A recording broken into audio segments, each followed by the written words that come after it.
Welcome to the Bleed Redblacks podcast. Best fans in the league right here, baby! With your hosts, Colin and Mike. Susie Q. Produced by Mark and Johnny Z. Bleed Redblacks starts now.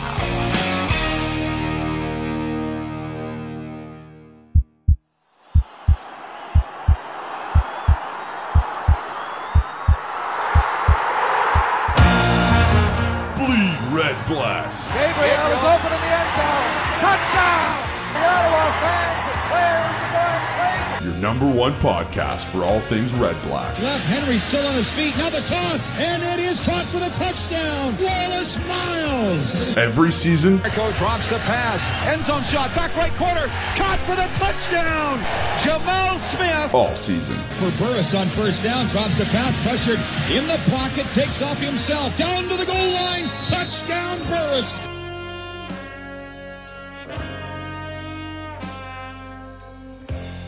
Hello and welcome to episode 8 of the Bleed Redblacks podcast. I'm Colin and I'm joined here, as always, by the one and only season ticket holder, Mike. What is up, man? 2-0, baby. 2-0. I know, cue the Charlie Sheen. It's just going to be episode Charlie Sheen if Mark can have his way with it. The smell of wood chips in here is awesome. Yeah, there is a weird, I thought it was more like a chain oil. I couldn't tell what I'm smelling. Here's why. So we got a couple special guests in the house. Two of the three Lumberjoes are here. What's up, boys? How's it going, guys? Hi. There they are. The one and only. How do you guys identify each other individually? By your names, or is it Lumber? No, it's the tall one. Okay, so Okay. who's who? Yeah. I don't know. I'm afraid the to. same thing with Mark, Mike and I, right? The short one's absent tonight. So so which one are you, the buff one then? I'm just asking. Yeah, that's right. It's great to have you guys in here. We're gonna have lots of fun, and we're gonna talk some CFL football. We're gonna talk a little bit of everything. Yeah, we're gonna do our normal show, and then have the Lumberjoes in here and just talk about the culture of this Red Blacks team now, and how you're a part of it, and we're a part of it, and well, I mean, less than a year ago, we weren't doing this. You guys weren't doing your thing, so it's amazing seeing how quickly something can kind of come out of nothing, you know? Yeah, well, it was really awkward walking around downtown last year before they showed up. Yeah. so They're like, oh, cool outfits, dudes. Yeah. I was just happy I had an excuse to wear white suspenders. Oh, there you go. There's a whole thing with this. I mean, you guys have to buy everything in threes. You got doubles of everything as well, each individual. That is 2 backup shirts. suits, eh? Like, Yeah, we haven't thought that far ahead. The best will be if you guys ever travel together and when they open up your suitcases, if you get stuck at security, they're going to think something's going on. They're like, 8 plaid shirts, eh? What's the deal here, boys? These two got stuck at security going into the stadium last game with their axes. I got right through. So I Really? don't know what happened. They almost stopped me with my drum as well. They didn't get the memo, or they just don't follow you on Instagram, They or don't what? follow us on Twitter yet. Yeah. Okay, well, that's their loss, I guess. Congratulations, 600 followers. on 600 followers. Yeah. We're a honey behind you. We just got our 500th today. So where can we catch you on Twitter? Everyone at Lumberjoes, same on Instagram at Lumberjoes, Nice. all one word. So Amazing. All right, let's get into a little game. No, not game recap. Intro. Okay, so winning. Yeah, Charlie Sheen in your face. Pretty amazing. So, Mike, I got to know, did you have any trouble sleeping after the Serena Ryder concert last week? No, I got home nice and early. Yeah. Got right to sleep after Serena Ryder and the Stumbellas, I believe. Did you guys make it to the show, Lumberjoes? I did not. I'm sorry. No, I was just on the way back from a business trip. So. Yeah. There Stuff, you go. but it was good showing. At least people were out and taking part of, this new Lansdowne Live now. Everything's open and Well, I ready sure to go. hope your drummer didn't throw off her set. I know. I Saw you tweeted out you brought your drum one day too early, right? I almost did. Go, Serena, go. Wait, Go. No, quiet. It's Yeah. like being quiet on offense. You got to be quiet at a Serena Ryder show. Okay, well, I mean, that is a tough transition from Montebello, right? Like from Slayer to Serena, but Yeah, whatever. there's no VIP fence to shake down. And you know there. me, I don't adapt well, so I would have been lost in there, like, Yeah. right away. As soon as I started moshing, I would have got tossed, I'm sure. Couldn't find Putin either. Yeah. Montebello Putin. Just like jazz out the front door. Where's Uncle Phil when you need him? Local Lansdowne is awesome. We went there before the game, and like I love that place. $5 Mad Tom's. $5 Mad Tom's. Like I got the bill. It was under 100, or did we both share it? I don't remember. It was under 100. So whatever. No big deal. Whatever. Where did you guys get to before the game? We started over at Jack Astor's, and then by the time we were all filled up, we had to get to the game. And meet up with you guys in the south side. We saw you guys on that south side porch. I'm not allowed in local anymore, though. I messed up a bocce game on the Really? Yeah. He jumped the fence. I stood right in the middle of it, and I hit the ball with my foot. And people were legit upset about that? They were not happy about That's that. That's amazing. So, was it like a league game? It's just bocce ball is real, man. It's not. the hashtag bocce for real. That's right. Let's get that trend. Speaking of beers, that's right. The Joes brought a fine Canuck Pale Ale. Canuck Pale Ale from the Great Lakes Brewery. So let's just. Oh! Not again. Every time I open beer here, all over my shades and on the floor. It's a mess. That's all right. Apologies. Well, that's a delicious beer. Thanks for shaking it before you gave it to me. No worries, guys. Well, you know those roads in South Keys, they're pretty bumpy on the way here. So. Oh yeah, I figured. Yeah, you just threw it on the back of the lumber truck and here, so it's been shaking since BC. So they've been all that lumbering they did today. Anyways, like I'm sorry, Kettlemans, but we're not going to be throwing bagels at anyone in the near future. I don't think. Right? No, see, it's hard. It's hard to make that transition now to find somewhere else to go hang out on Bank Street, and there's a lot of bars that are going to be. I'm not going to say suffering, but they're going to definitely have to start competing to take on Lansdowne. Places like Locals that do have that $5 pint on Saturday afternoons. You can't beat that, and I guarantee they'll have game day deals, and I'm sure Jack Astor's did too. So, Arrow and Loon, Bank and Fifth, our friends at the Georgetown, they're all going to have to pick up their Source winners, right? Everyone's going to have to pick up the game. You guys forgot PetSmart too. PetSmart. Game day deals at PetSmart. Cheap pepperoni before the game, though. Hey, snack's a snack, right? Takes you all game to get through that jerky. Right. I'm telling my plaque control, glorious. So, Phil Kessel got traded to Pittsburgh last week, and this dude's so polarizing. I feel like he's either going to go there 40 goals and light it up, or he's just going to pull an Alex Simmons. You think 40, eh? Yeah. They're going to put him on a line with Malkin, so yeah. That'll be. I think that'll be where he'll end up. And I was getting a huge kick out of the memes, though. Too bad he didn't get traded to the team that throws hamburgers on the ice. So that was pretty amazing. And it reminds me of last year we ran into that dude at the Redblacks game in Section FF that looked like Phil Kessel. And I tried to get. And all was well until you said, "Can I get a photo with you? You look like Phil Kessel." Yeah. And he did, for some reason, didn't appreciate that. No, and about 10 minutes later, I got tossed from the game. With about 15 seconds left. For an unrelated incident. For an unrelated incident. But it all started with Phil Kessel. It all started with Phil Kessel. That's what happens. You know what happened that game is Section FF. I dropped down a couple of rows and started hanging out with those young lads. Yeah. Yeah, I was 21 again. There you go. That's what happened. Completely blitzkrieg, too. So, it was nice seeing you, Phil, but, hashtag Mayor of Brantford. So yeah, that was classic last year. Yeah.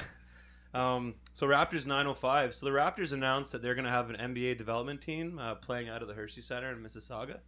And, basketball in Canada is growing at a rapid rate.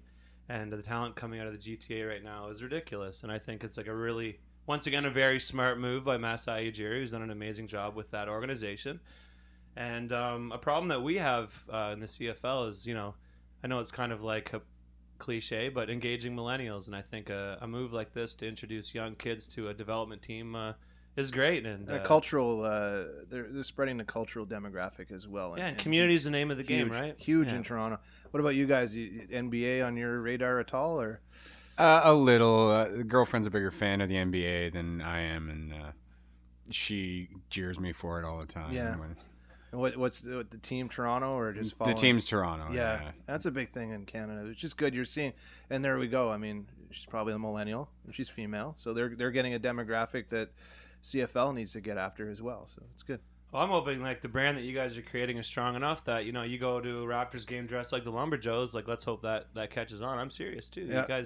You guys have done a really good job. I think it's awesome. Thanks, and you're more than just a pretty face, or so we're finding out anyway. One pretty face and so the other two. Well, you said the ugly guy didn't come today, right? It's not all suspenders. You know what I'm saying? He's the one who looks like Phil Kessel, actually. So. Yeah. Maybe it was him. Could have been him. But we always joke because I met you guys at the 67s game this winter, and you guys are signing autographs. I got right on the text with Colin. I'm like, Bleed Redblacks is a great brand we're working on, but we need costumes. we need to have recognizable costumes, and neither one of us have come up with anything since. I thought full tuxedos, but that might be a little bit much. I don't want to come across. That's more South Side, though. We're not pretentious enough for that. But sorry, guys. Let the games begin. Wow. You guys trust me. You don't want the flannel shirts. Yeah. If flannel's this bad, like a tuxedo or a 3-piece suit is way worse. Yeah. It's quite chilly in here right now. I got a full-on sweat on, so yeah, I'm with you. Yeah. Toques and flannel shirts in the middle of July. Yeah. Not recommended. But that South Side versus North Side's a big thing, right? Like I mean, that carries over from my old days of being a Rough Rider fan. But... It's a lot of fun, and I think if people who aren't in the city don't get it, that's whatever. It's not for them anyway. It's just a way for... I mean, we know that all... Let's be honest, North Side and South Side are awesome. I'm going to say it. You can disagree with me. I don't care. It's a great barn. I'll still say South Side sucks, but our barn's amazing and our fans are awesome. I don't care where you sit. Yeah. You can stand on the rail. The people who didn't pay that were sitting on the berm watching the game...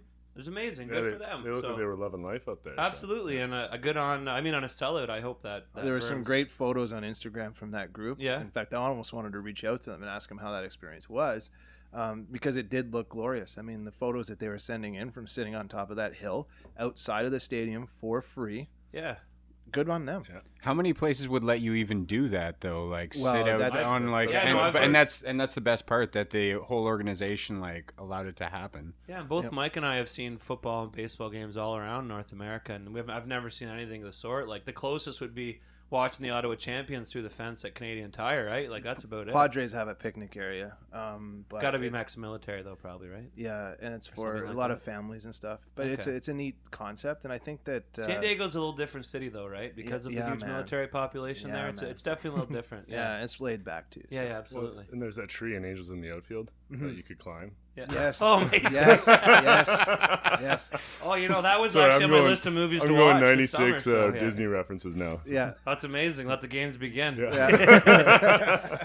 But we saw the memes roll out, and I think that's kind of fun with fans on social media now taking on hashtag Southside sucks, hashtag Northside sucks, and the memes were just rolling in on. It was great, and I just want to keep that going. It's really fun for us, and I mean, we got a lot to talk about right now. We got a winning football club. Yep. We have an amazing organization, great fans, and the community's embracing them. So, I mean, I'm not really worrying about this whole whatever Southside Northside thing right now, because the product in the field's too awesome for me to care, to be honest. Yeah. So, so obviously, what up with the injuries? I mean, everyone seems to be hurting, right? And Drew Willie took a lick against the Ticats, and you said that you recently heard an interview with him. Is he back, or he was throwing this morning in practice? So he did full practice today. Yeah, he did full practice, and he was connecting. So we'll see.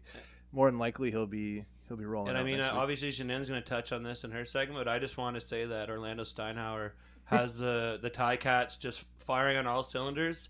They could easily be 2-0. And I mean, the fact that they lost to a Rene Paredes field goal, like I didn't know that happened. I didn't know that dude made those things. So yeah, that's like extra statistical outlier. Anyways, I really hate seeing a quarterback hit when he's already engaged with another defender, and that's how Willie went down.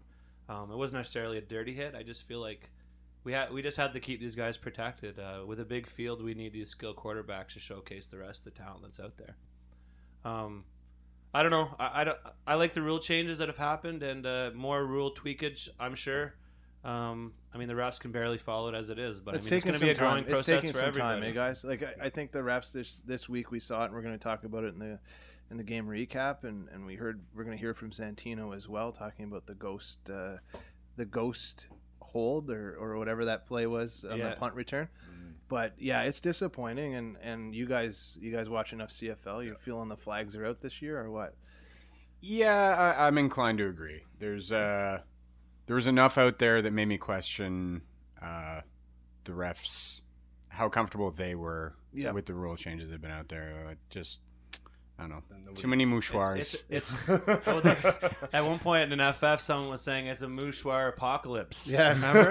And we tried to merge both words. It doesn't work. The Mouchocalypse. It just didn't work. So. But it was, and it's almost, at that point, and about halfway through the season, I remember sitting in this studio and saying, you'll watch a play, and right away I'm looking up and down the field for for that mouchoir. It creates more anxiety. Like that's not what we need. I'm like, we just had a great play there. Is that a penalty or no? We're good. You know, the Williams play too. Like sometimes you don't even catch the flag because you're jumping up and down, going crazy, watching the return, and then all of a sudden everyone's yelling, "No, there's a flag!" Mouchoir, and as all hands are pointing down the field, and then you follow those fingers down to. What are you guys looking at? That lone flag. Think how deflated we feel as fans. I mean, those players, like the adrenaline they have rushing, like what a letdown that must be, right? Yeah. Like, I mean, if I ran the length of the field, I'd probably be going down for the count as it is. But like, if you got to come back and do it again, like, what's the closest hospital? I'd be looking for. Well, what would be the closest municipal building? The Riverside Library is right there. I'm sure they got an AED there, don't they? Don't worry about shaving the chest first. Just get her on. You don't have to shave my chest, but it's so good to have just in general that football being back at the TD place and just being part of that. Yeah, and the South Porch is just exploded. Like last year, it was a few of us and Alex and Lordell, and now they have live music and it's just pumping. And I love that South Porch pregame. Budweiser seems to have laid their they've set up real estate there, so it's interesting. Now, it's good that Budweiser's doing that on that South Porch. It's nice, but now you don't get the view of the canal, right? You used to be able to walk up to that, kind of look out and see the. And maybe that was just for the opener. They had that stage set up there. I don't know. Do you think that'll be constant? Or? So we ran into the Bud rep at the game, and you said like they're talking about having him back because I guess the reception was really, really good for it. So absolutely, I think it was only going to be a one-time thing, but who knows? And the only reason we started partying there in the first place was it was the only area that had Shock Top, and there was a different kind of beer that wasn't Bud. Yeah, just something with a little more balls. Sorry, Mark. Balls are okay. Balls? They say it on Family. We're talking about football. You're going to talk about balls. Family friendly here, right? But Family Guy says. We're talking about balls? Family friendly. But Family Guy says balls. I thought we were talking about practice. I thought we were talking about practice. We're sitting here talking about balls? Are you practicing with balls? Yeah. This is spiraling out of control. Yeah. I know what we are. Who the hell invited these guys in here anyway? Are no longer invited. No, but what we're talking about is getting on that South Porch and finding beer. I mean, that was always the key for us, is getting there early and kind of hanging out with people that we've met. And we cruised in right when the doors opened. Yes. And it was packed. Yeah. It got busy there early. And I'm sure a lot of that just has to do with Saturday, right? People having the time to plan to get down there on time. People aren't bombing down from the office. But one thing I noticed, there was a lot less inebriated people than normal. And I'm wondering if a lot of people just go from the office to the pub to the game as opposed to Saturday where they're doing family stuff. I'm not sure. That's just what I noticed. Maybe just because I wasn't drinking. Yeah, maybe. It's actually noticed for once. I don't know. But the cheer and juice was flowing, so a couple of Pepsis. Mad props to Mr. Pepsi. Yeah. So, Mike, you had an interesting text message conversation with Fake Mike Gibson this week. Fake Mike Gibson, yeah. I thought that was pretty hilarious. Yeah. So he was talking about how he didn't even talk to. I asked him, like, what's going on? You in touch with the team? He's like, no, I didn't talk to them much last year, let alone this year. So. Yeah, it was hilarious when he said he was out buying Williams newspapers. That was pretty classy. That's classy, too, yeah. So we're always upping the comedy content here on Bleed Redblacks podcast. But I mean, by all accounts, the meal plan at University of Regina is amazing. So good on Mike for hitting up something. Anyways, I just want to thank all our listeners once again. Numbers continue to grow. We had our best week last week, and let's just keep this train a rolling. And we couldn't do it without you guys and our amazing contributors, writers, producers, even you, Mark, as he's fist pumping. No shame in there at all, right? Double fist pump? Come on. Yeah, it's good to see the social media just starting to turn towards our group, the Bleed Redblacks, and then seeing you guys up to 600 followers. I mean, it's fun.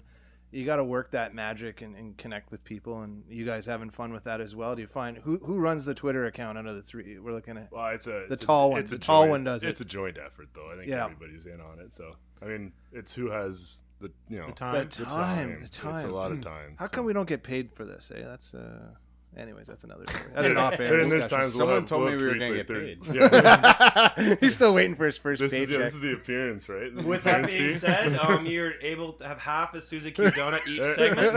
So feel free to have your first half now if you like it. This is Charlie's very first maple bacon donut. It's kind of a pay-to-play thing, though, so it's like you don't eat the whole thing at once, so you get a stomachache this segment shot. And this is the appearance fee. Any leftover crumbs are also available for earners. Are you guys earners?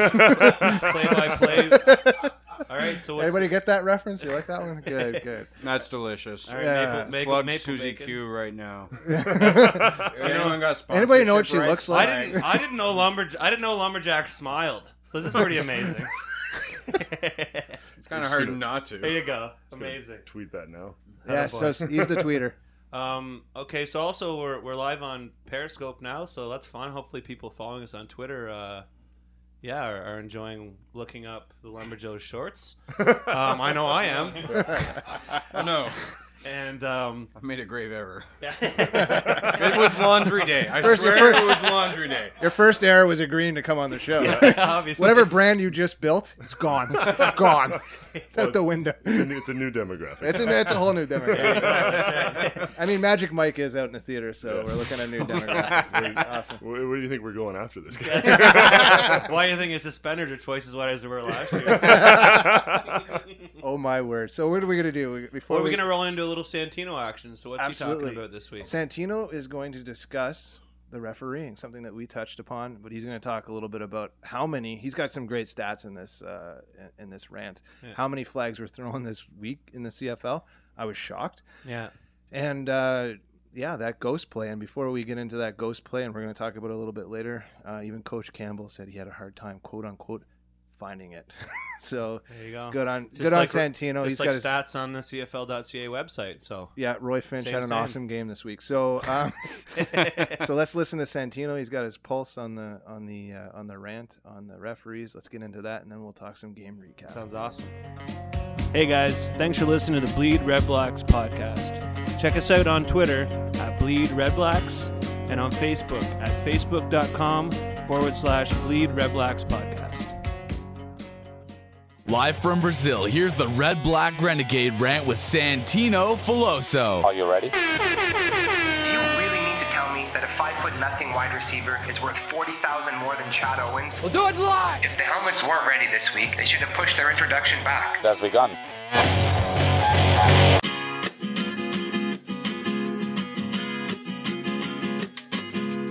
What a game. The Redblacks season opening 27-16 win over the BC Lions was so impressive because of how they dominated every facet of play. The offense moved the ball at will, the defense imposed their will, and on special teams we didn't give up any big plays that counted, and our kickers made every kick they needed to. All that being said, this game could have easily turned on a few bad calls and gone from a much deserved win to a stinging loss. Yup, you guessed it, I'm gonna talk about the refs. It's something I really try hard to avoid because I could dedicate this segment to officiating every single week. Granted, there's some new rules to factor in, but to give you an idea of how much CFL games are being slowed down, this weekend's 4 games featured 111 flags. That works out to roughly 27 flags per game. Even by CFL standards, that's insane. Hell, if I had a company, I'd offer to sponsor the flags. It would be great publicity because people would see my logo after almost every play. And it would be one thing if all the flags were deserved, but the problem with the CFL is that the refs get so many calls wrong. And I get that a lot of flags are judgment calls, but those judgment calls can cost teams games, and it nearly did cost Ottawa big time this weekend. First, you had the explosive Chris Williams finally take a punt back to the house. It was an electrifying 100-yard touchdown return, but it was called back for holding. The ref said the flag was on number 35, only the Redblacks don't even have a player on their roster who uses number 35. Even worse, there's literally no angle that shows anything remotely close to a hold. It was the definition of a blown phantom call. Later in the game, Jarrell Gaffins made one of the best interceptions I've seen in a long time, reaching back and snagging the ball with one hand. While he was in the air, BC's Austin Collie touched him, but at that point, he hadn't even secured the catch. Once he finally did have possession, Collie didn't touch him, and even though Gaffins fell,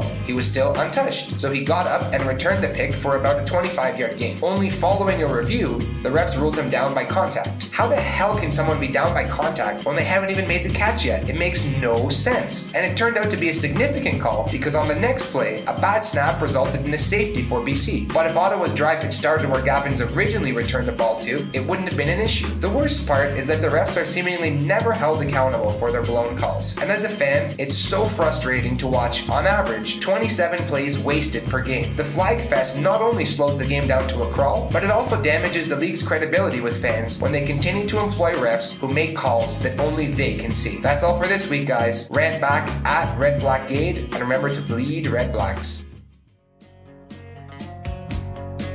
Hey guys, thanks for listening to the Bleed Redblacks podcast. Check us out at bleedredblacks.ca for blogs, photos, and podcast archives. Game recap. So it finally happened, and I'm pumped because I'm going to hear that song I like. And by the way, producer Mark, awesome job mixing in the Sheen into the episode last week. But don't be afraid to give that some love, you know? Turn that up. It's a great song. Yeah, we should songify one of these episodes. That'd be amazing. Mark, if you just go ahead and do that, that'd be sweet. Yeah, so last Saturday night, we had our home opener. And what a home opener it was. Our boys came to play, and it was amazing. Just a great effort across the whole board. Back in the glebe. That's right. The boys are back. So I'm sure all the residents are grumpy, but whatever. Only 8 more nights to go there, Glebites. Well, till we host our first playoff game, and then I'll be watering all the flowers after we win that game. Oh, my word. Yeah. So as I mentioned last week, Lansdowne is finally live. Yeah. And fans entering TD Place can finally get a taste of just how awesome and really modern this facility is. Everything from the parks, the restaurants, standing in line. Just a great public area adjacent to the stadium. Yeah, right? I was talking to a couple of lads inside of locals, just hanging out, and they're just saying like this got to be one of the nicest barns in the CFL now, as far as access and things to do before the game. I mean, you can't. I mean, I've never been to another other than Montreal. I haven't been to another CFL stadium. I mean, Sky Dome doesn't really count. Yeah, I was going to say, I don't count that. And BC Place, I kind of lump it with Sky Dome. I feel like the building's a bit too big for the product. But yeah, and that's beautiful building, though. But Montreal is nice. It's a nice venue, but there's nothing going on except walking up a hill that kills you on the way up, and then you stumble all the way down. That's the test. That hill's the test. Because Molson Dry, when you're rolling that wave, you basically roll the wave down the hill in Montreal, out of the stadium. You know me, I love riding the wave. Somewhere we find the hotel we were staying at. That extra 0.5 of booze in there, just euchre. I swear to God, right? Yeah, after a box, it all adds up. So Mike, we decided to behave ourselves last game. We had a few of those awesome $5 Mad Toms at local, and then we just switched to our favorite cheering juice and Gabe's Pizza. So I just want to say rest in peace, Northside Pizza. Yeah. That was too bad. Did you guys? What was your take on the food last year and this year? And are you guys eating in the those garlic aioli fries? Those are pretty dangerous. Garlic aioli fries, eh? Except you got to bring like a towel instead of a napkin. Just towel instead of a napkin. I figured most lumberjacks would bring their own food. Like, do they leave your lunchbox at the door? Or? We're not allowed to bring our squirrels and roast them. I was gonna say, no bison pemmican allowed. Sorry. Pancakes don't travel well. There must be Southsiders and hearing about garlic and aioli. We don't have obviously, that on the north side. Course, we must. The most refined lumberjacks I've ever met. The cheese that were offered on that side. The cheese. What a much cheese better spread. Quality. What a cheese spread they have over there. It's amazing. I mean, coming home with a fresh pedicure after the game's got to be awesome nice. too. When you right? get a massage in your seats while eating charcuterie. Oh God, man. And the Redblacks are winning. What more could you want? Oh man, that's not the first time we've said charcuterie on the podcast. No, absolutely not. But it definitely, I get pumped when I hear that. I hear that, I think golf tournament, right? Because I'm always a guy in the golf bag. Bam, right? Yeah, you're breaking out the spread. Let's do it. Yeah, the Gorgonzola's out before I hit my first tee shot.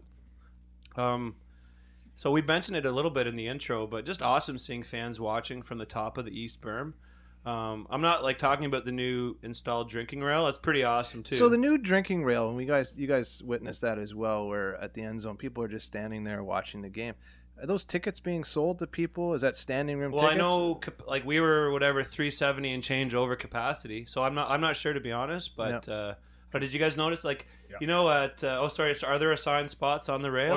No. I know they released a bunch of obstructed views. Oh, okay. Which I assume were those. Okay. I can't imagine where else you'd stand other than the Southside Concourse. It's always your worry. Obstructed view would be the guy who sits behind me, probably. Yeah. Well, we took the last row in our section this year because last year we stood up for the first 5 minutes of the game, and the guy behind us goes, "Are you guys standing up the entire season?" I said, "Probably." You see, I love to hear that, and that, I mean.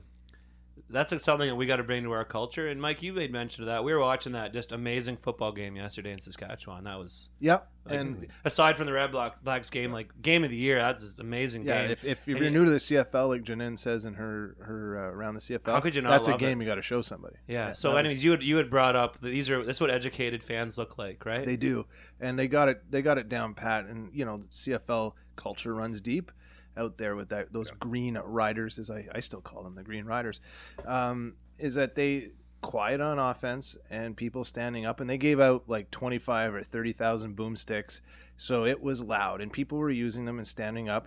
The key there is standing up. Yeah. And we'll talk a little bit about NFL experience later on maybe, but again, I don't like always that comparison, but when you go into a barn or somewhere watching sports in the U.S., it's a totally different scene, and you and I have discussed that, Colin, off the air. I think it's more of a correlation to just for that like long term and like education, more than a north versus south thing. Yeah, a lot of people just sitting on their hands on defense, and I'm gonna be honest, I thought FF was a little quiet this game. Yeah, besides us. Yeah, we didn't. I didn't see a lot of familiar faces just in our defense, and the boys that we did recognize from last year were good, and no one gave us a hard time for the cowbell, the drummer, for standing. So that's better. No, the new than some season other people, right? No, the new season tickets holders in front of us had a discussion with me, and he said, "Are you a season ticket holder?" Yes. And I said, I was here last year. And he says, with that drum? I said, yes. He goes, well, you get an award for being the loudest. Oh, nice. Okay. Well, maybe that's the way. And it took him, and I saw him. He was really cheering. Sounds like a subtle fluff to me, to be honest. Yeah.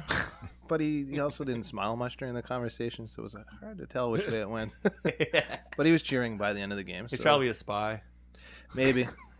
From the south side to see how we send them over. We send them over. Hey, what kind of budget you guys working with over there at Lumberjoes headquarters, man? Pretty good. Are you cashing in those wood cookies or what? That's awesome. So how do you know if someone's a south sider? They will tell you. They'll often tell you. And if they live in Westboro, it's a total double dip. Yeah, that's right. So I mean, proud to be a North Sider. Social media coming from the South Side fans were given a hard time for making too much noise, kind of whatever. Yeah. It's going to happen, right? We saw a bit of that. We are still, I mean, an old football community, but a lot of these people are still kind of trying to figure it all out. So try to be patient. And one thing that I don't want to see happen, but it may have to, is if one day we ever isolate those people, sort of like at a soccer match, like, do we start like a Cleveland Browns dog pound style cheering section? I think where so. Visiting fans aren't allowed? Do you set aside a block of 1,000 seats for the crazies and just have that the hostile area? Yeah. I don't know. Like, I'm just spitballing here. How do you guys feel about that? I don't know. Like, we've got our section. We get there. We kind of apologize to everyone around us right off the top. We just, So maybe that's a big thing too. We're going to make some noise and we're going to be loud. And everybody signs the Lumberjoes waiver. Yeah, we keep it family friendly. We're pretty cognizant of if there's kids nearby. Oh, you have to be, and I think most of the time. Well, one thing I noticed in our section was the guys behind us that usually are cursing. Toned it down. My nephew was there with us, and they totally toned it down. So maybe people are learning, but I'm with you, right? Like, and I feel like if you do respect that, the atmosphere and the community that you're sitting around, they'll be a little more patient with you. And not only that, but the way you reciprocate to their comments will go a long way too, right? Like, if you tell someone where to go right off the bat, it's going to be a long season, right? But I mean, we're all part of the same family, and hopefully we can come up with a compromise. And I mean, when we're winning, maybe people can be, maybe it's a little more palatable to have those Contra. Like, you guys have these noisemakers that reminded me of Contra, and like the whole game I was just thinking. Video game Contra. Just the machine gun. Oh, sorry, I'm dating myself. The original NES Contra. Probably the best side-scroller of all time. Best side-scrolling game of all time. I would say, yeah. Absolutely. Two-person player. So anyone who was born after, like, whatever, 1990? Yeah. 85. I'm sorry. But they don't. Welcome to if the you show. don't get it, like, it's your loss. Yeah, we'll be talking about internet podcast. What's Contra? Yeah. What's Contra? That's what Google's for. Yeah. Bing it. Yeah. Iran Contra. Hey Siri. That's all good. Just ask Jeeves, what is Contra? What is the Iran Contra? They've seen Argo, but they've never played Contra. So anyways, what a performance by the Redblacks. And I mean, even though the game was close for the most part, a little bit of a sweater. We seemed to control the play. Like, I felt pretty good the whole game, And other than a standout game by Emmanuel Arsenault for the Lions, 7 catches for 112 yards, long of 50. And a solid effort as well by CFL newbie and national Austin Collie with 5 catches for 65 and a touchdown. The Redblacks their D kept the Lions under control, and I mean even their stud running back Andrew Harris. He wasn't able to do too much. Yeah, stuff in the run was a big part of the game plan this week, and I think we were able to pull it off. So, but what did Harris have? 50 yards or something? Yeah, 55 or something. Yeah, they just left that run game with nothing. Yeah, and Lule himself, he wasn't able to burn us either. And early in the year last year, if you remember what Dan Lefevre did to us, we were susceptible to a running quarterback. So, yeah, it was really good to see. So I'm sorry, Jeannine, but Brad Sinopoli is a bigger version of Wes Welker. Absolutely, but we got some discouraging. What do we got here, guys? Just one Patriots. We got one Patriots. So Wes. Let me do my comparison, and then we can get into how I've offended you, okay? I'm sure that's not going to happen more than once during the show. That's right, This is why we can bring our axes, right? There you go, yeah. I got thick skin, bud. Give me your best shot. So he's fearless. I mean, he runs all the routes that no one else seems to want to run, and we didn't have that guy last year. He's educated, former quarterback. He knows his role. He knows where he needs to be, and I mean, that's how I would define a successful slot receiver. I think they got to be smart. They got to know their role, and they got to get into those grimy spots. And that's where I'm coming from the Welker comparison. Obviously, you know what? I'm fine with that comparison. Yeah. That went far better than I thought it was going to. I didn't mean he just has a huge helmet. No, he was standout. Referring to his helmet on his head. He got the ball behind that first down line a couple times and still managed. He has a nose. Absolutely. He has a nose for the first down yardage, and he has a nose for the goal line. Well, he's a former quarterback. He understands the game. He knows what he needs, and I think he thinks like a quarterback. And Mike, when you and I were at training camp, he was working out with the quarterbacks. Yeah. So I think he's as far as just. That was when he was injured, so he wasn't participating in any wide receiver contact. Yeah, but he's a smart dude, and I think that's going to go a long way. And I mean, anyone who can get out of Peterborough and make something of themselves, obviously, has got a good head on his shoulders. You're not from Peterborough, are you? No, absolutely not. Sorry, I should have read your bios before we started. No. We have bios? Yeah, no. I didn't get one from our admin. But you're right though. When you look at his physical ability, he has no issue just jumping in and finding a way to take a tackle and carry guys with him a yard or two, and that's something we did not see last year. Yeah. Even out of and I know I was big on Jamil Smith, but anytime they threw him out in that slot, he was not making those plays. So there's a reason why Brad Sinopoli's in the lineup, and it was a great deal to get him here. He's a big boy, right? And he's great. He's out at the events, and he's making sure that he's seen. And he's going to be a big community guy here, and that's important for the It's funny, team. my dad was saying he looks like he takes a hit like a quarterback. I don't know what that means, but he knows how to get hit almost. Yeah, he knows how to get that shoulder down in the right spot. It's weird, right? So I mean, what a stud this guy's turning out to be, and not to mention the desire from our female listeners to start a Tight Pants podcast in his honor. Oh, my word. Dusty Dre and Mrs. Grenier there wanted to get that going, so we'll see. Our friend that sat next to us, I don't know if we're going to name her. Yeah, Jack. Sure, yeah. Jacqueline. She's now an automatic Sinopoli fan. She's swooning for sure. Yeah, swooning. Yeah, he's a sought after. He's the heartthrob. He's the heartthrob. I guess. We met him at that 67th game, and we were charmed too. Yeah. so was I actually. Yeah, dreamy eyes. There you go. Yeah. It's all those summers he spent in Charlotte Lake, right? So he had 9 catches for 99 yards and a touchdown. It could have been 10 catches if it wasn't for that kind of weird penalty that happened. Yep. Anyways, good on him. And he's on pace to get, let me see if my Rayman's good. He's on pace to get 117 catches this year. Yep. And, I mean, obviously sample size, but, I mean, I figure if he can get 80 this year, I mean, Marcus Henry led the team last year with 80-ish. So that's just a huge asset, considering he's just a complimentary guy, or was supposed to be. And you look at Henry. I mean, look at these targets he has this year. So he's spreading the ball around, which is something he wasn't doing last year. Yeah. That's the thing about the offense now. Like the capability to say, okay, I'm going to go to Chevy right now, or I'm going to go to Jackson. Like, he went to Jackson. Would Jackson get 2 or 3? We have he leaned on Mo Price early. Yeah. Right. And sorry, I'm calling up stats. No, we got him. Yeah, no, Jackson did have 2 catches, but that was something we did notice early on was Jackson wasn't getting the ball, but Mo Price ended up with 5 receptions with Brad Sinopoli taking 9. So he's got these choices now. He can pick and choose guys. And these are big dudes that can go up the ladder when he's throwing the ball a little high or he's.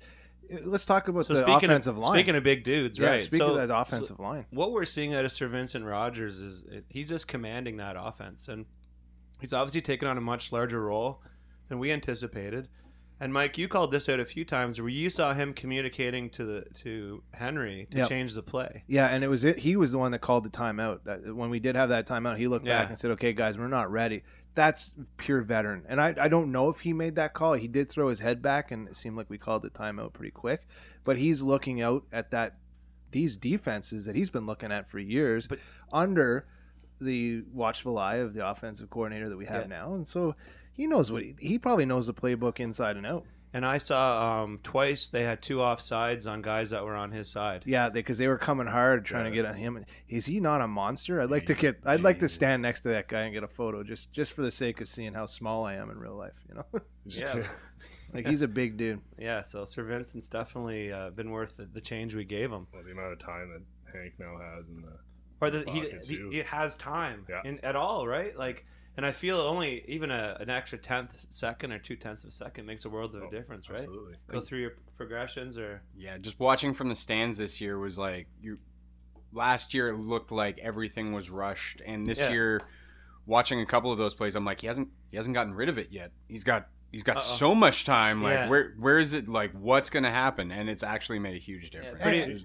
And play calling. It seems like he has a fair idea of what's going to happen when he gets to the line. Well, and clock management, and I mean that just speaks volumes to Chu and Moss, and I know we talked about them, but those guys got this offense figured out. Closing out games is going to be huge. That field goal we got at the end of the first half. Oh, was that big, eh? That summed up kind of the first 6 quarters we've played. Like, and I feel like last year, last year that's where Lightning Gate would have happened, you know? Yeah. Right, and that was against the Lions last year. I'm serious. I feel like. I don't know. It's just like we're on the right side of karma or something. And I know we ran below expectation last year, even for close games.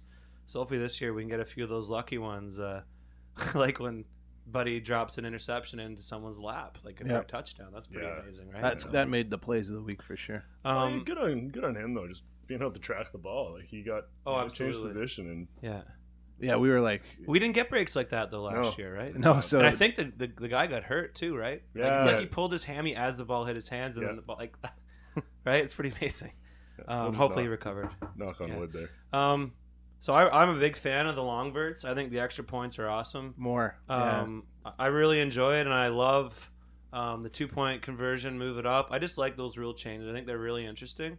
And once we get late in the season, there's some teams that are vying for a playoff spot. Those 2 points could mean a lot. What I like about these rule changes is I know we've always been independent of the NFL. I get it. But we're totally going in a different direction now. And I really like that. We're taking the initiative with the penalties and with these rule tweaks to really perfect our game, regardless of what's happening south of the border. And I think that just correlates with the spike in ratings down south. Like, we're giving them a good product to watch, and they're actually getting a medium to watch it. Like ESPN2, that's some serious stuff. So did you guys see that article in the McLean's? 1 in 10 Americans are tracking CFL football now. Yeah, so, unbelievable. That's our population right there. Yeah, and we had a little production chat before you guys got here, talking about some of our stats coming out of our podcast, and we know some players' families might listen to the show, and we do see some stats not only coming to our website but coming to the actual podcast being downloaded from areas that teams' families are from. So we're impressed with that, and that says a lot. And even on Twitter, we have quite a few American followers as well. There seems to be a hunger for, I guess there's a hunger for football that's all year around. Number one in the U.S. And then it's a different game, and we do have an American population inside the CFL that plays. So good on us to make those changes. And absolutely. So Henry's loving all the new toys that Desjardins has brought in for him. Like the ability to move the ball around to multiple receivers is something we didn't have last year. He was, like I mentioned, leaning on Mo Price early.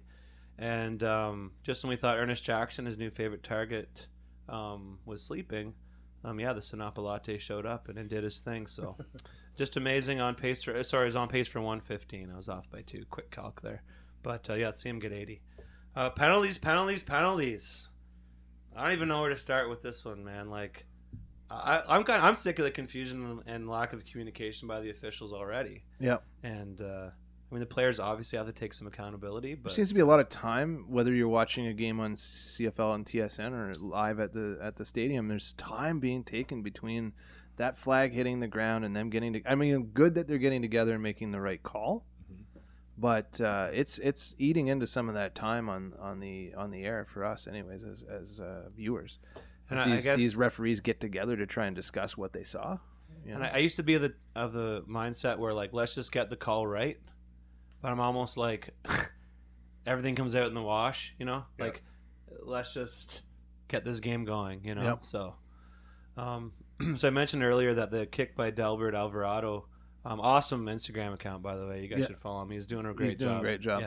Yeah. It was like our payback. So it was just nice to see a kicker. He had a great game. He went 2 for 2 with field goals, 3 for 3 on extra points, and hopefully he's the new mayor of Ottawa.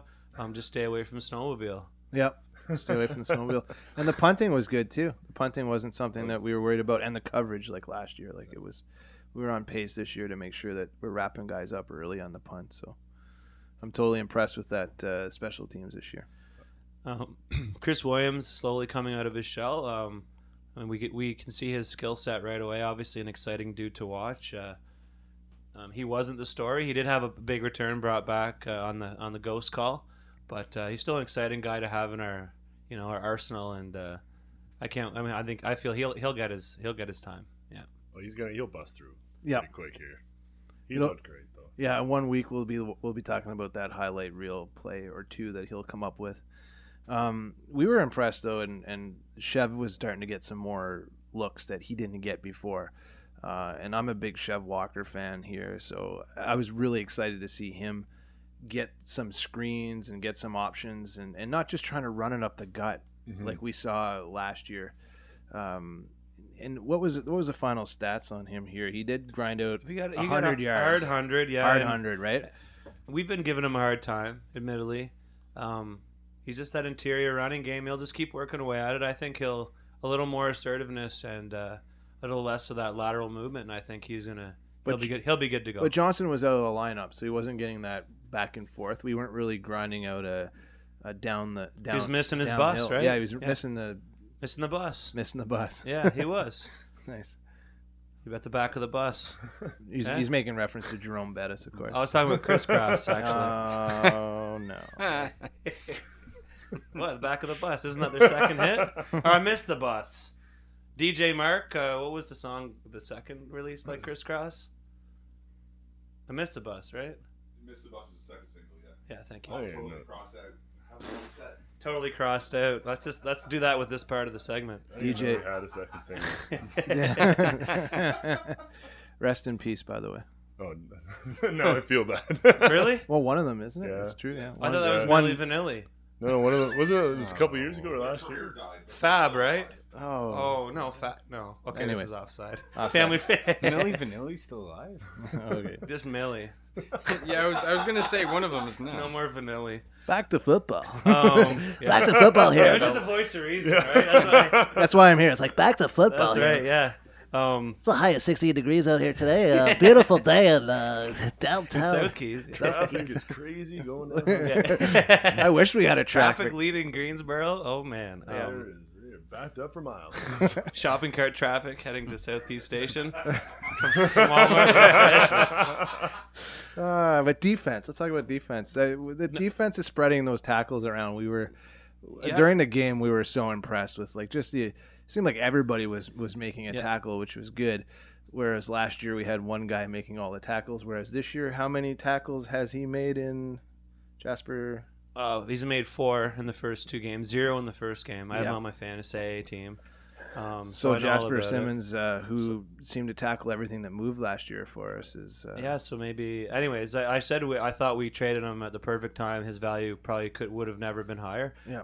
But yeah, 16 different Redblacks made tackles last week or this game. So, that's what we need, right? Like you're not going to always get those standout games, and if we can win a game like that and keep an offense as potent as a BC Lions offense, and I think they're going to be a really good team moving forward. I think we're lucky to catch them early in the year, to be honest. Antoine Pruneau had 1 tackle, right? Yeah, like seems odd, eh? What you look at last year, yeah. Kane had 2 tackles, right? Like Capasati had 1 tackle. But Kane had the old finger waving going, like, don't come in my house. We were doing our Dikembe up there.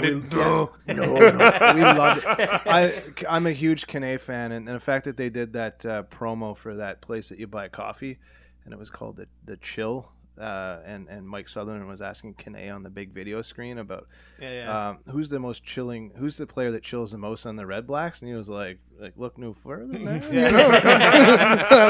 I like this guy already. I want to get him down here on that couch. He seems like a real cool dude, and he's just an intense player in that secondary. I mean, he's on guys like glue, which is awesome. So more of that.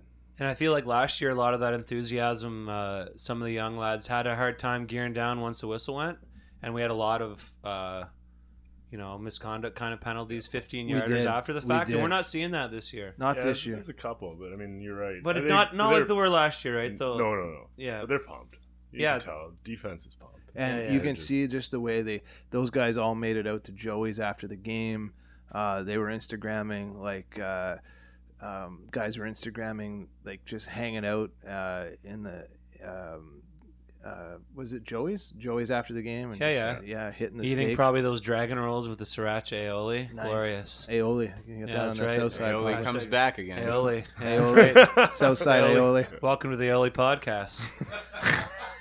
But, we actually had a Joey all season last year. We just didn't tell anybody about it. That's who catered us, actually. Joey's has been on the south side since the inception of the TD place, actually.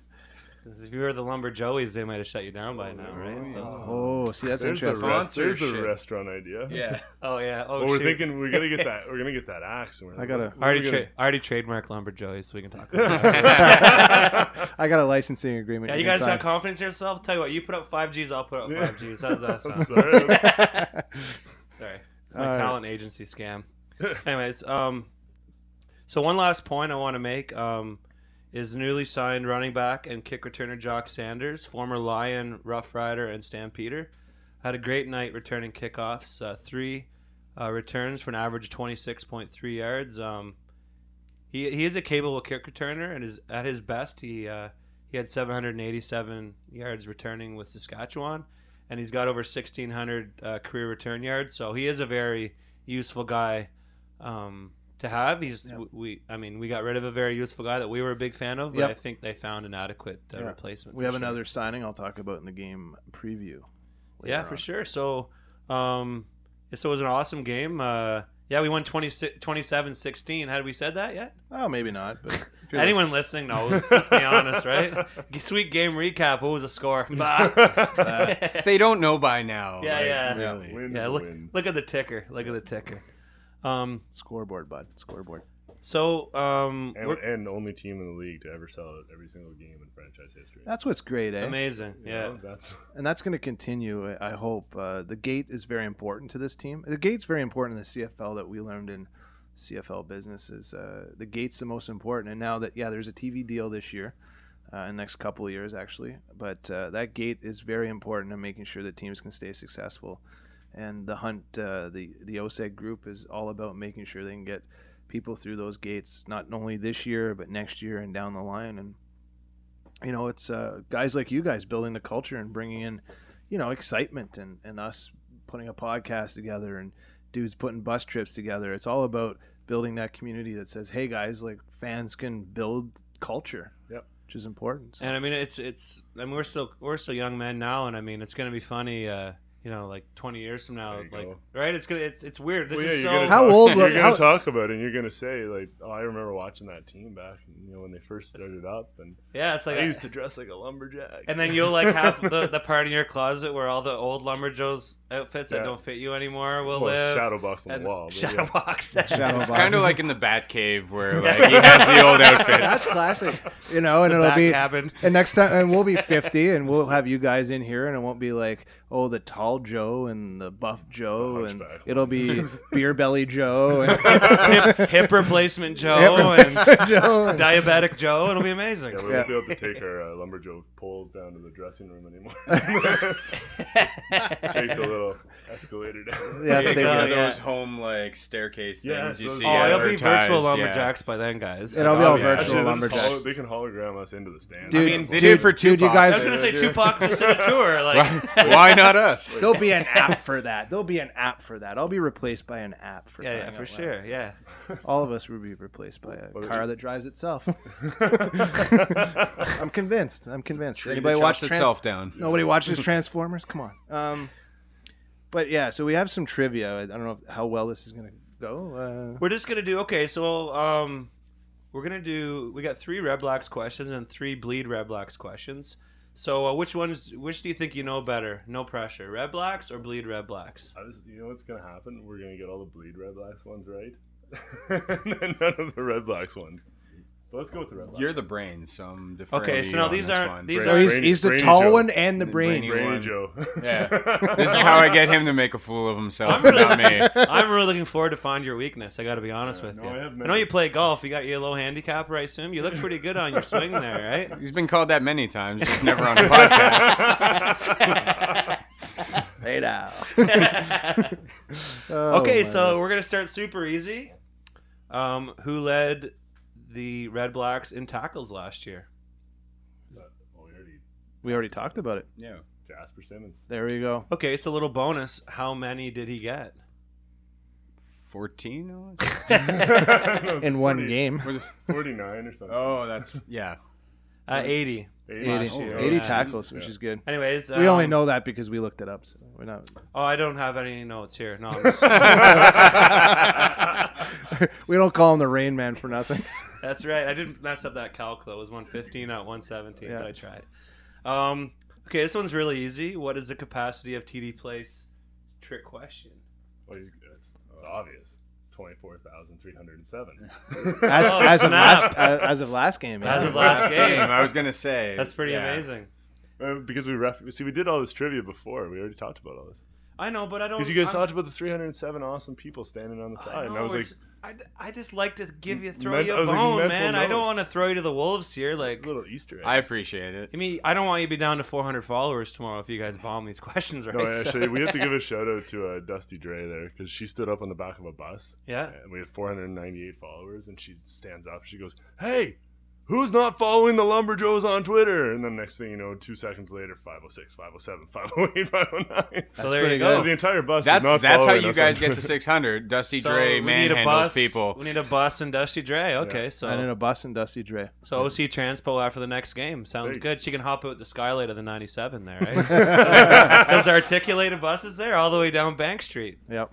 She's up for she's a good listener. She'll help us out. Yep. We mentioned her, so that's she counts the mentions. That's right. So okay, good. On each episode. So. All right, last one for the Redblacks trivia. This one's pretty easy.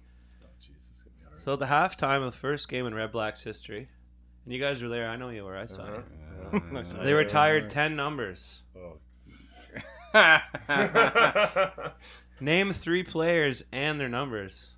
Well, can I name 3 players? Yeah, just 3 players. Sorry, who's asking the questions here? They I brought had the too beer. much cheer juice. There. Okay, yeah. Too much cheering juice. Yeah, it's just beer here. Yeah, Russ Jackson, obviously. Tony Gabriel. That's right. Yep. He's a beaut. I don't even know. I can't even. No, I'm at a loss, guys. And on numbers, no way. Ron Stewart. Okay, we'll go through them all. Ron Stewart, Wick Tucker, Bruno Bitkowski, Jim Code, Mo Racine, Bobby Simpson, Jerry Organ, Tony Gotab and Mr. Bank and Somerset himself, Tony Gabriel. Love that pizza, bud. Lots of champions there. Lots of champions. I just went with like the 1960s.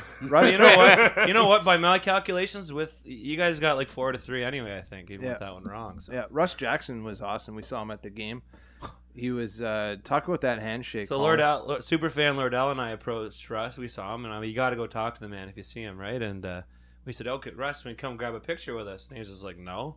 And he shook our hand, and it was like he put one of you in an armbar almost. It was like a death grip. Like I'd never I don't know if he's a part-time plumber now or something, but man, no wrenches needed. My word, yeah, like he grabbed that wood cookie. The wood cookie, one hand. I was like, that guy still got it. Yeah, so that says it all, right? Yeah, like the guy's one of the best in CFL history for a reason. Great smile, and him and his wife just rolling in there. But I think the team's got to get people around him. You know, he almost needs security. He's so popular. Well, we see that video last year, people walking past Stephen Harper to talk to Russ, right? So, beauty. But good on Randy Burgess from OSEG to present the wood cookies to Russ Jackson. That was just class. Yeah. Like that's the type of stuff that just goes a long way. It goes a long way for an old dude like me, and a lot of the other older dudes in our section and all across TD Place. Yeah. Is seeing the recognition of some of those guys that were just named here. Most of those guys are before my time.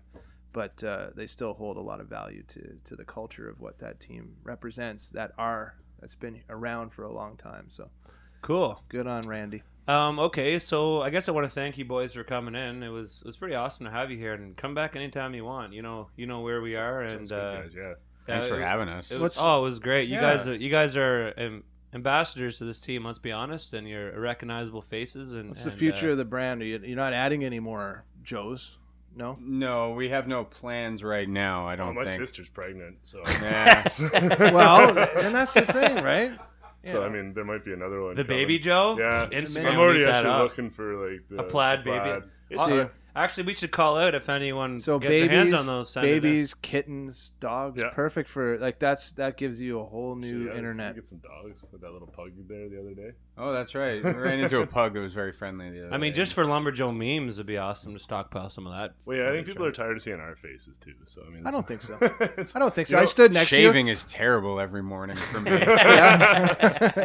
It's called neat. If anybody can get their hands on a red and black plaid flag, that's the next step. That's the next step. Because we need something a little more loud sometimes during the game. So. Yeah, cool. Okay. He says people are tired of seeing his face. I was getting pushed out of the way for people to get pictures with you since the minute I met you guys. What does that tell you? Ridiculous. What does that tell you? Some aggressive parents with their children. I can't say I blame them. Yeah, you know, and it is. I did see a parent come towards you and get a picture, I think. So good for you guys. Well, good on you guys. And regardless of how it came about, you're here now, and you're doing an awesome job. And I mean, I think you guys are too. Thanks. I mean, outstanding. So. Cool, thanks, man. We're just having fun, same way you guys are. We just don't have the bodies or faces to do what you guys are doing. Yeah. At my age, massive blushing going on. Yeah. Well, I like it is what it is. We got it's a red shirt. What are you talking about? Yeah, we had a good joke with the crew at the Redblacks saying that we were the face of radio perfect for Redblacks, and you guys were the perfect faces for being out there with the Joes and having a good laugh. And you guys ended up on CBC this week, which was awesome. Hey, how was that? It was a good experience. Yeah, with Jeannine. Yeah, that was a good one. And she knows her stuff. So absolutely. They ask one question, and I just watch her and go, okay. Yeah, I don't know if you listen to our show too often, but we get it. Like, there's a reason she works for us. With us, with us. I should say. Ken, do you have anything to add? And I sit there and Redblacks. Go Redblacks. You know what? We have to give a shout out to Big Joe though too. Big Joe. Oh yeah, that was because huge. He gave us an actual axe.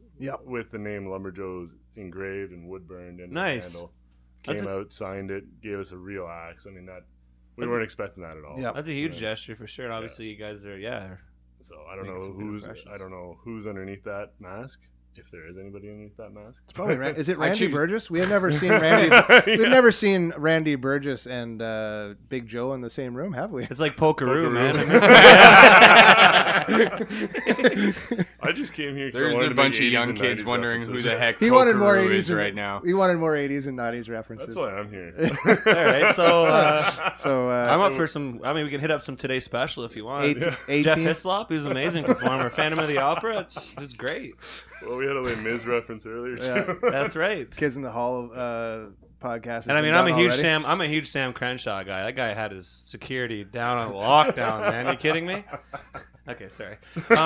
So after this, we're gonna roll into and around the CFL with Jeannine. Yes, I gotta get her plugs in here. She will be talking about the quarterback rotating Lazy Susan in Winnipeg. Not gonna happen. Question mark. I don't think it's gonna happen though. And yeah, so she's always on top of her game. So I look forward to hear what she has to say about that amazing game we watched yesterday as well. And Johnny Z's segment, of course, we got our Bytown Beats coming up. Johnny Z rocking with this week's featured artist is Suits and Toques. You might recognize this name. It's a local ska band produced by Steven Jurowitz. He's already been on the show a few times. He's got his finger on the pulse of quite a bit of music here in Ottawa. So this band sounds a little bit like The Kids Table or Cat Empire. The song we're going to hear this week is called Let Loose. That's their first track off their debut album, known as Let Loose EP. Band members include Chris Ferrante, Greg, Andrew, Matt, Travis, and Jordan. You can always find their music at suitsandtoques.bandcamp.com. I listened to a few tracks today. Mm-hmm. A little bit of ska, I don't mind that. It's not all the way up my alley, but I kind of liked it. I feel like everyone in their youth at some point went through a ska kind of phase, or had a few safety pins in their clothes, or dyed their hair green. Or no, wait, oh, I was probably listening to the Smiths then. So. I was the only umpire in SD&G with green hair. Let's put it that way. Awesome. So I love that segment, and can't wait to hear more of those segments throughout the season. And enjoy those two segments. And guys, thank you very much. Thanks for coming in, boys. Where can we find you on Twitter? At Lumberjoes, and on Instagram, Lumberjoes. Awesome. Take care, boys. Hey guys, for Instagram photos, check us out at Bleed Redblacks. For game day photos, tailgate photos, and photos of whatever, come check us out at Bleed Redblacks. Dude, isn't she a Bombers fan? Let me laugh even harder. But for the love of God, please start hook sliding. Dude, whatever. She's an Ottawa fan too. Did Buck Pierce's constant injuries not teach you guys anything? Playoffs? I just hope we can win a game. Enough ranting, on to the games. Really? Righteous. Welcome to Around the CFL with Jeannine on the Bleed Redblacks podcast.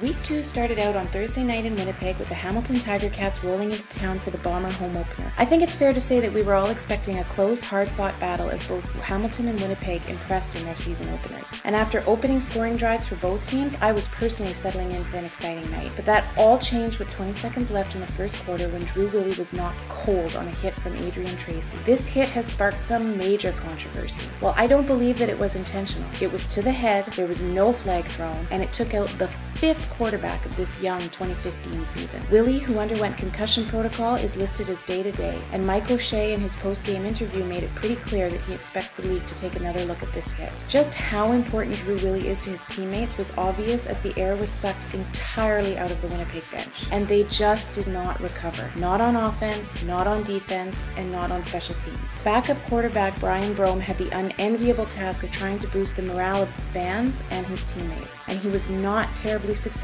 against a constantly blitzing Hamilton defense, going 16 for 28, 146 yards, no touchdowns, and 2 interceptions. It didn't take long for the fans to chant for third stringer Robert Marv, but Brome stayed in the game until the end, which is good. He's the guy who's going to get the ball in week 3 if Willie can't come back, so he's the guy that needed to take those reps. No rotating door at quarterback in Winnipeg, please and thank you. Full credit has to go to the Hamilton Tiger Cats. They had a heartbreaking dying seconds loss last week and had to regroup for another tough road game. From the moment Willie went down, they capitalized, starting with a 68-yard punt return for a touchdown by none other than Brendan Banks. Caleros was in fine form, connecting for 26 of 33, 354 yards, and 2 touchdowns, spreading the ball out among his receivers with Bakari Grant pulling in 5 catches for 117 yards and a touchdown. Minus a few heart-filled plays by Paris Cotton and Nick Moore, Hamilton rolled away with this win, with a final score of 52-26. They have earned their bye next week. The Bombers will spend the week figuring out how to play without Drew Willie in case he isn't back for their Week 3 outing against the Montreal Alouettes. Friday night football began with a little bit of controversy as the Alouettes announced that Rakeem Cato and not Canadian Brandon Bridge would get the start at quarterback against the Calgary Stampeders. A lot of us, myself included, really wanted to see a Canadian start for the first time since 1996. I certainly thought that Bridge deserved to get the start after coming into the game last week against the Redblacks and keeping the game close. But I'm not the head coach, and last week, Rakeem Cato wasn't on the Owls roster. A quick look at this kid's record, and it's pretty obvious why Higgins went with him. He knows how to win games. He's a former Florida State high school champion. He played for the Division I Marshall Thundering Herd, where he earned a 3-0 bowl record, including 2-time bowl MVP. It really didn't take long for him to move the ball on Friday night. On his first drive of the game, he marched 95 yards down the field, capped off with a touchdown pass to Sam Jaguar. He would add 2 more touchdowns to his first outing, going 20 of 25 for 241 yards and no interceptions. Bridge saw some short yardage, but no more, as Cato definitely had control of the offense with a strong first showing. The kind of game that once got his opponent, Bo Levi Mitchell, noticed. I admit that I'm pretty excited to see what Cato has to offer over the next few weeks. Meanwhile, if I were Jonathan Crompton, I'd be sweating a little bit on those sidelines while nursing my injured shoulder. Montreal was just better than Calgary in every way for this game, which I really don't think anybody expected. Mitchell only went 19 for 31, pretty uncharacteristic, 244 yards with no touchdowns. He earned the first road loss of his career. On the ground, John Cornish was contained to 59 yards by the powerful Montreal defense. Meanwhile, the Owls' Tyrell Sutton rushed for 134, and former Stampeder Nick Lewis, who had to watch game film on the Calgary defense for the first time in his career, was making things happen for Montreal, catching for 65 yards, including a 36-yard touchdown. It was a solid team effort as every Alouette on the field rallied around the rookie quarterback and earned the 29-11 win. They will get ready to travel to Winnipeg next week, while the Stampeders get ready to host the Toronto Argonauts in Week 3. Sunday afternoon's matchup between the Argos and Riders in Regina was easily the most exciting and emotional game of the week. Trevor Harris, coming off his incredible Week 1 game against the Eskimos, got his 3rd career start as Ricky Ray continues to linger on the injured list. And Kevin Glenn set out to prove that Rider fans can trust him with the reins for the rest of the Durantless season. Rider Nation was also welcoming Paul McCallum back into the fold after running him out of town in 2004 when he missed an 18-yard field goal that cost Saskatchewan a Western final. All is forgiven after he went 4 for 4 in this game. On Argos special teams, with Swayze Waters out with a quad injury, Ronnie Peffer, a former Laurier Golden Hawk, got his CFL debut, nailing his very first field goal for only 50 yards. No big deal. Nice to see another CIS kid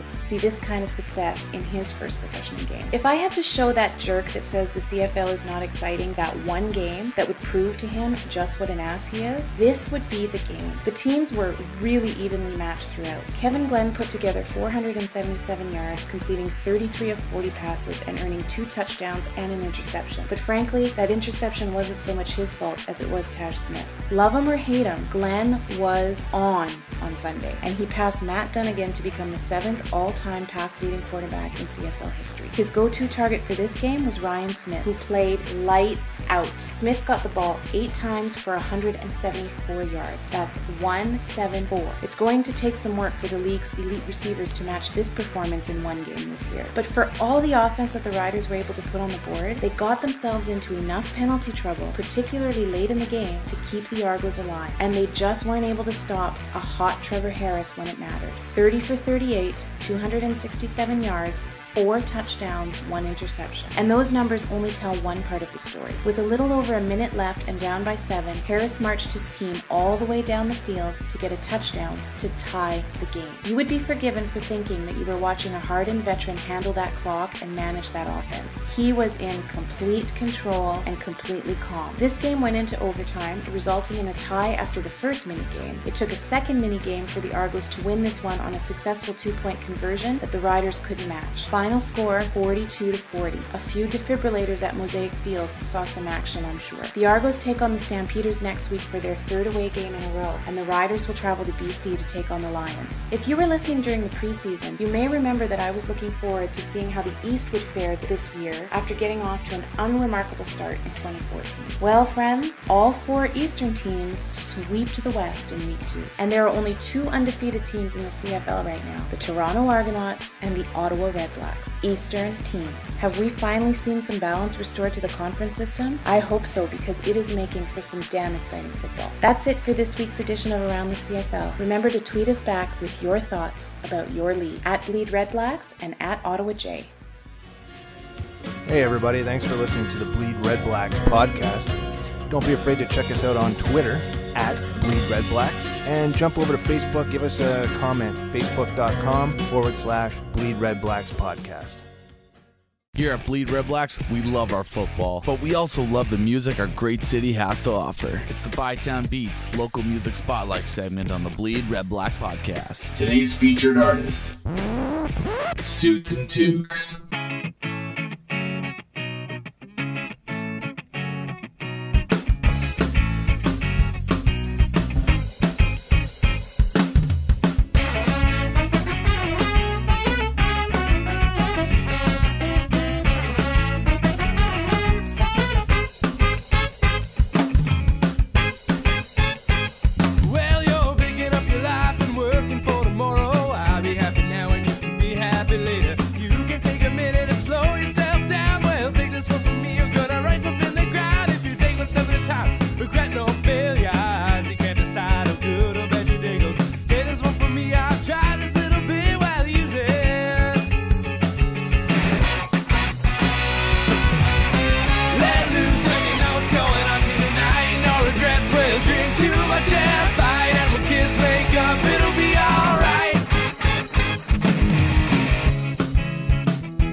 Thank you for listening to this week's installment of the Bleed Redblacks podcast. All musical content used in this podcast is all local Ottawa talent. If you are a local artist wanting to get your material heard on Bleed Redblacks, send us a message on our Facebook group. Tune in next time, and remember to bleed red black.